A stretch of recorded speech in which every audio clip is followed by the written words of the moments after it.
All right, 6.5, we got applications of these logarithmic and exponential expressions and equations. Dig this. If I saw this one, we have a bank has a savings account with an APR, a percentage rate of 5.8%, but they're compounding it quarterly, and this guy puts in 8,500. They're going to want us to talk about that first. And so if we're talking about how much he puts in there, that's the principal. So they'll say principal B is 8,500. That's the principal he puts in there. R stands for the interest rate, so that's 5.8%. If they don't take it as 5.8, you might put it as 0.058 because that's the way we deal with it within the problem. It's probably the way they want it. Rate is expressed without the percentage on there. And then, let's see here, we have to do an N as well. That's the number of times per year we're compounding this. And so then since it's compounded quarterly, that means 4 times per year. So that means, it's like every 3 months, 4 times a year. So that's 4 is the N there. And then they want to know how much money will Lucas have in the account after 7 years. So if we were to do that, we would say, I can figure that out. That's going to be take the principal, 5,800.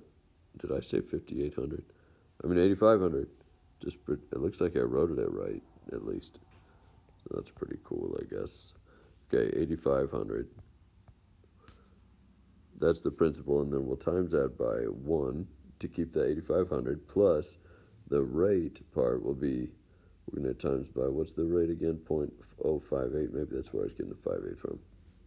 0.058, or 5.8%, divided by 4, because you don't get the whole 5.8% every few months. You get that spread out over a year, so we get 1/4 of that every time.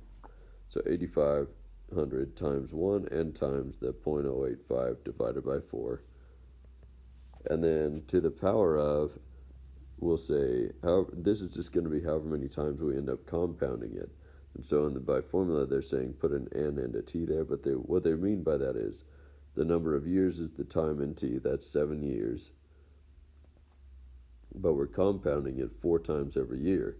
So if we were to compound it 4 times a year for 7 years, you could just do 4 times 7, which is where they're getting that.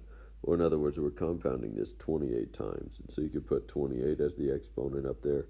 I'm just going to leave it as that 4 times 7 for now, and you could put it in parentheses or something. And then this is just calculator work.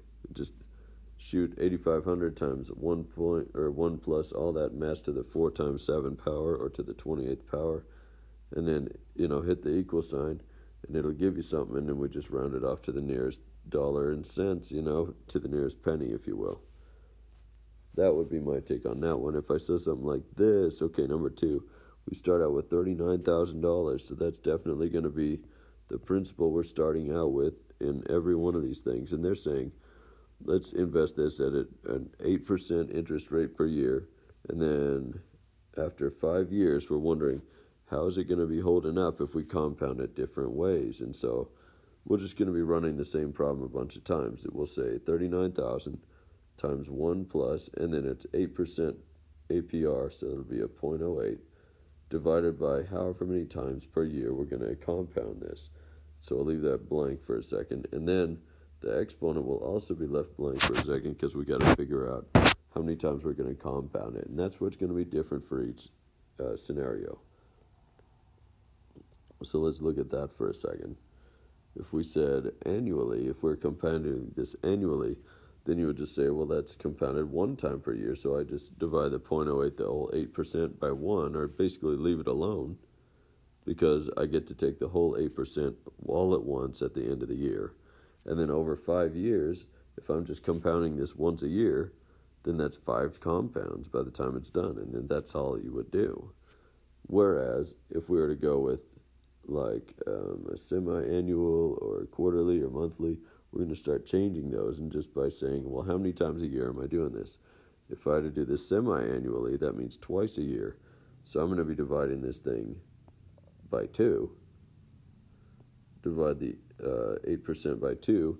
Every 6 months, you'll take 4% of your, you'll gain an extra 4% of your growth. And then we'll say, if I'm doing this 2 times a year for 5 years, that'll be 10 compounds. Or you could just put 5 times 2 as the exponent if you like. 5 years, 2 times a year, or you could just put a 10. And then same thing for all the other variations. The only other ones that get ridiculous would be if we get to do this a ton of times, like if we're doing this daily compounding. Then you take your 8%, split it up into 365 parts. And then we would have to say, well, I'm compounding it 365 times a year for 5 years. And so at that point, feel free to, you could times this on the side, or else you could just say it's 5 years times 365 compounds per year and keep that whole expression as an exponent. And then, this is all just running things into the calculator. That's what I would do. If I saw this one, yes, compounding continuously, that's when we compound all the time, infinity number of times every second, and all it from, I guess, the one moment blends into the next. At some point, we don't notice the difference between one moment and the next. We're just compounding all the time, infinity number of times every second. And so it gets weird, and that's where E comes in. And so if we start out with 2,000 at 3% compounded continuously for 10 years, we'd say, well, the continuously compounded, we're going to say is E to some power, and then that's going to be just to a power of, well, we'll have to account for the 0.03 for the interest rate, so 0.03 is part of the exponent, as well as for the 10 years, we'll have to times that by 10 years. It's 10 years worth of compounding. And so the only thing that changes here is we'll just say all of this stuff. We're using the E, and then the rate and the years are both in the exponent. And so you can type it into a calculator just like that. Or if you want to simplify a little bit first, you can. 0.03 times 10 should be like 0.3, and then E to that power. It's whatever you want to do. Anyway, it's shove it in a calculator, and it'll give you something. And then give them dollars and cents, Let's see. Find the time it takes for 5,100 to double. And so doubling time stuff ends up always going the same way, but the basics of it would be like this. If I wanted to say 5,100, I want this to end up being doubling. Let's see how that would go. We're investing 6% continuously, and we're just wondering how many years will it take to double. And so I could say something like this. 5,100 continuously compounding will be times E to some power, in this case 0.06 for 6%, times some number of years, I don't know, so I'm just going to put a T for the variable. Don't know the number of years because that's what we're trying to figure out. I was covering up the speaker for part of the time, and I'm hoping, or the microphone, and I'm just hoping that you guys were able to hear me. We're just hoping for the best. Oh well. And so I'll re-record it if we need to. And then, sorry for the lack of continuity. Here's the punchline, though. We're wondering if it started at 5,100 and our time is what we don't know. That's the variable. Maybe we'll say, well, I'm wondering how long is that time going to be until it ends up being whatever, twice as much as 5,100 is. 5,100, twice as much of that should be like 10,200. That's twice as big as 5,100. Just times it by 2. And then once we're there, we're like, well, okay, I'll solve this out for T to see how much time it takes to get to be this 10,200, which is twice as much as I started with. But what's funny about these doubling problems is they all go the same way. Since 10.2 is twice as much as 5,100, when I divide the 5,100 over, guess how many times it's going to go in, It'll just be a 2 on that side. So then E to the 0.06 times some amount of time equals 2.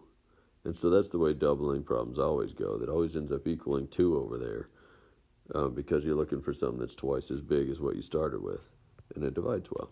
Anyway, from there, probably what I do is put this in logarithmic form. If we said, because not that that's obvious, but because the variable we're solving for, that T is up in the exponent part, that's hard to solve for.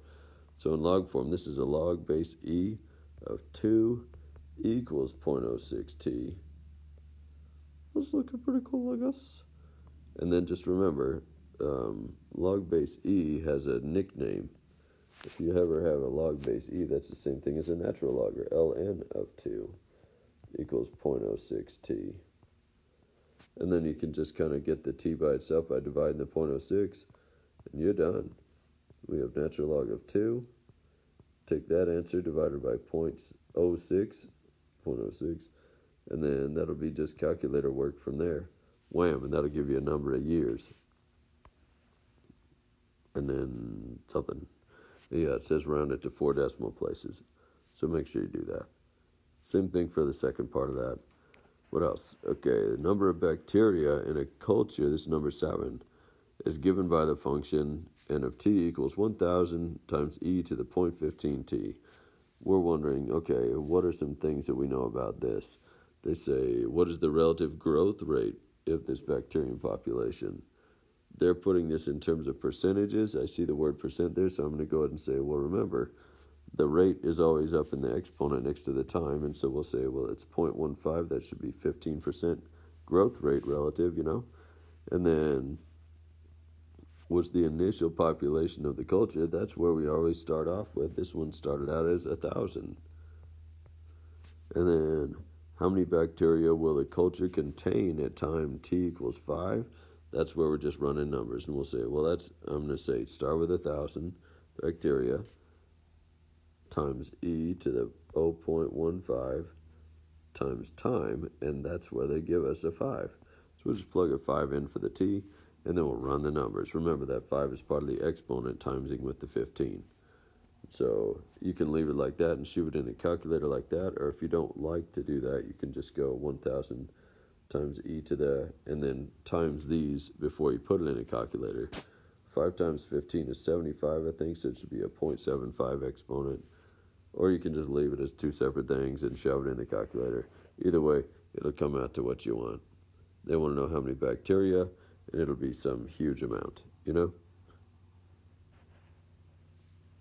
Okay. Number 8. A population of bacteria growing according to the equation. There it is. So we have 1,400 is the initial amount that they had in there. And it looks like it's growing continuously at a 13% growth rate. Hope you guys can read that. And then times some amount of time. We're supposed to estimate when the population will exceed 3,015.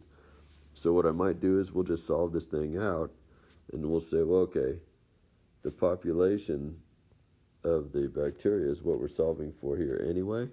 And so what we might say is we'll put the 3015 where the population according to time is, where P of T is. And so we'll say, I'm wondering when this 1,400 times e to the 0.13, 0.13t bacteria, when will that become 3015? They say when will it exceed that much? But since this is continuously growing, it's kind of a moot point. We just say as soon as it meets that many, it's exceeding that many because it's growing all the time.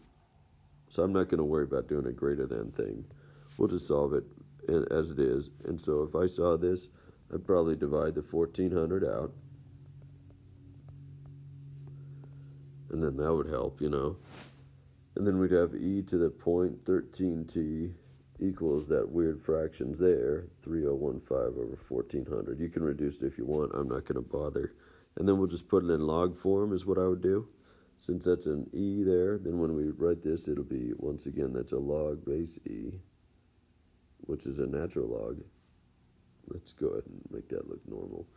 Okay, we'll go natural log, which is a log base e, of 3015 over 1,400 equals 0.13t. And then you just take the natural logarithm and then divide your answer by 0.13, and you got yourself a time. Let's see, number 9. Population of the world in 1987 was 5 billion, and the relative growth rate was 2% per year. Assuming that the world population follows an exponential growth model, find the projected world population in 95. And so let's see here. It started out at 5 billion. I'm just going to write 5 billion. If we are assuming that it's exponentially growing, that'll be times e. not bile so much. That's a little weird. There you go. We'll put a little times there. I don't know. 5 billion times e to the something, and that something is 2% growth rate every year times some number of years. That'll be our population, and you can write it as a function all formally if you like, population according to time, as 5 billion times e to the 0.02t. And there's probably a better way to write 5 billion, but whatever. And then, we could do scientific notation or something. Whatever. Here's the trick about this one. They're wondering, what about in 1995? I'm not going to plug 1,995 in here. What we're talking about, this t that's our variable, it's a time variable, is how many years it's been since when we began. We started in 1987. That was year 0. That was time 0. That was the beginning of it all, for our study here. And then we just got to figure out how many years have gone by all the way to 1995. So from 1987 to 1995, what is that, like 8 years? Yeah, that's like 8 years later. And so if that's 8 years later, that's the amount of time we're putting in for t. We're saying, let's take our 5 billion. I'm just going to put 5b this time. 5 billion times e to the 0.02, and then our time is 8 years, because it's been 8 years later. And then we're just running numbers here. I'll go ahead and write it out a little bit more formally this time, because b looks like a variable at this point. It's not. And so 5 billion, that would be boom, boom, boom. It's 1,000 million, There's 5 million. Here's 5 billion. That's a little nuts. Times that by e to the power of whatever 0.02 times 8 is. You can leave it as a times problem, or else you can write it as the result of timesing those two, I think, is 0.16. And then it's just calculator stuff, Bam. And then when they say, oh, look at this, you get to put it in billions. Pretend I didn't say all that stuff. So if they let you put it in terms of billions, then just like when I was putting a B for billion, you could really just call this a 5 here and pretend like it's 5. And then when you're done, you just say it's this many billion. That'll be easier. So we can really just treat it as 5 times e to the 16, or to the 0.16 power, and then just say it's that many billion. That'll be better. Yeah, and let me write that a little more cleanly, since y'all are taking notes on this mess. So that'll be just like that. In terms of billions, we'll say 5 times e to the 0.16, and then we'll just say billion after it, Anyway, that's what I would say. Okay, next thing, number 10. A bacterial culture starts with 380 bacteria and grows at a rate proportional to its size. They don't give us the rate, so that's something we'll have to figure out at notice. There's no percentage rate given. They just say it's growing proportionally. And then after 4 hours, there will be this many bacteria. And so they give us a time, though, this time, so the time is not varied. They're saying, well, if we know we're dealing with 4 hours, we know what happens. So that's what we might have to do here. Express the population. We got to figure out a way to write the function, but that means first we got to know what its growth rate is. So let's see what we can do. If we say it started out at 380, okay, times e to the, and then the rate I don't know, so I'm going to put r for rate until we figure that out, times some amount of time, which is 4 hours. And we know if we put in 4 hours at whatever rate it is, they say it ends up giving us 1520 bacteria. So we started at 380. 4 hours later, we're at 1520. What we don't know is the rate, but we have enough information here to solve for the rate, so maybe we just will do that real quick. So we'll solve for the rate first, and then we'll be able to answer their first question. That'll be good.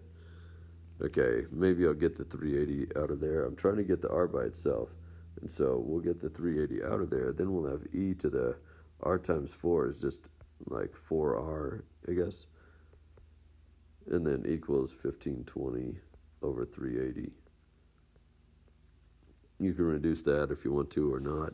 And then we'll do the same thing like we've been doing, where we put this in a natural log form. That's log base e of that fraction, also known as natural log of that fraction, 1520 over 380, equals 4r. and then divide your answer by 4, and you got yourself a rate.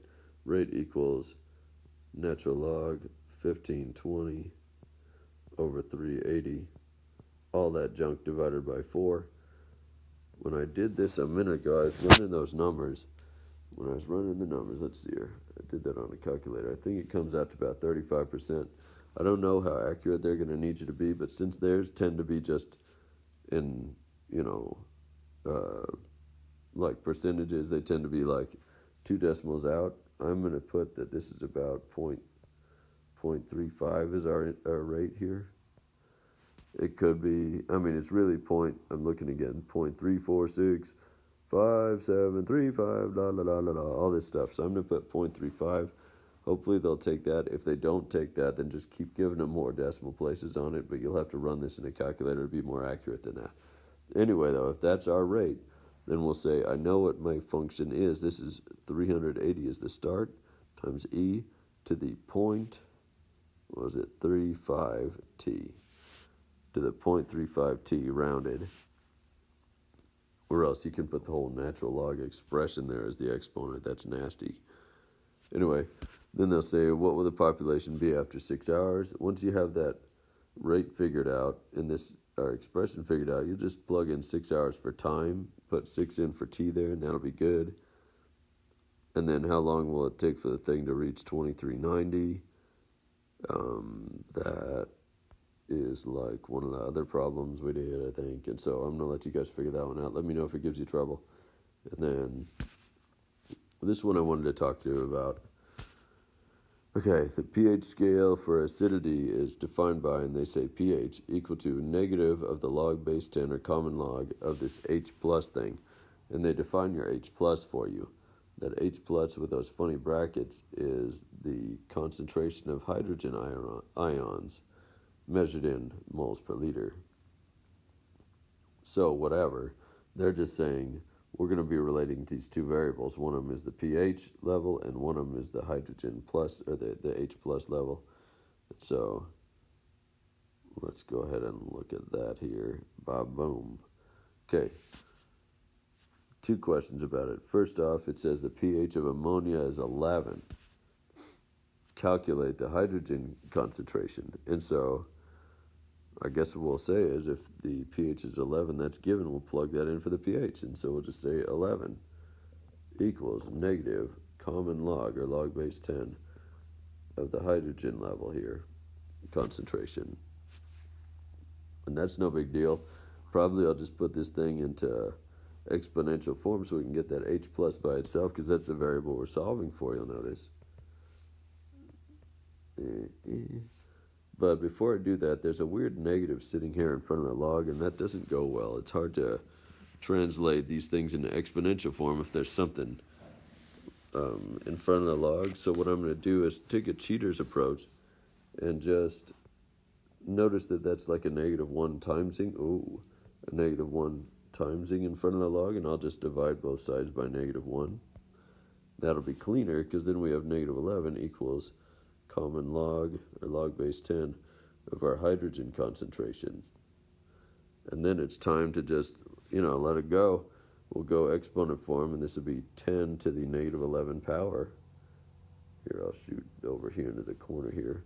It'll be 10 to the -11 power equals our hydrogen concentration. And then that's all you got to do. And then remember, we got to figure out how much is 10 to the -11 power, because they probably want you to put it there in standard notation. And so just a little help on that real quick. 10 to the -11 power, I'll remind you, 10 to the 1 is 10. So that's 10 to the 1. 10 to the 0, we'll take the decimal and move it back one place. So that's 1. 10 to the -1 is moving it back again. And then 10 to the -2. Now we've moved it so far back that there's an empty bucket. -3, -4, -5, -6, -7, -8, -9, -10, -11. So if we want to be accurate about this, 10 to the -11, we have the first couple of spots are just moving over to the left. And then the next however many are empty buckets, and those all need zeros. So this would be 1, 2, 3, 4, 5, 6, 7, 8, 9, 10 zeros after that dot before you get to the 1. Once you're there, you probably don't need this extra 0. And we'll just say this is 0.0000000001. Looking good. That's 10 to the minus 11. Anyway, that's all I got.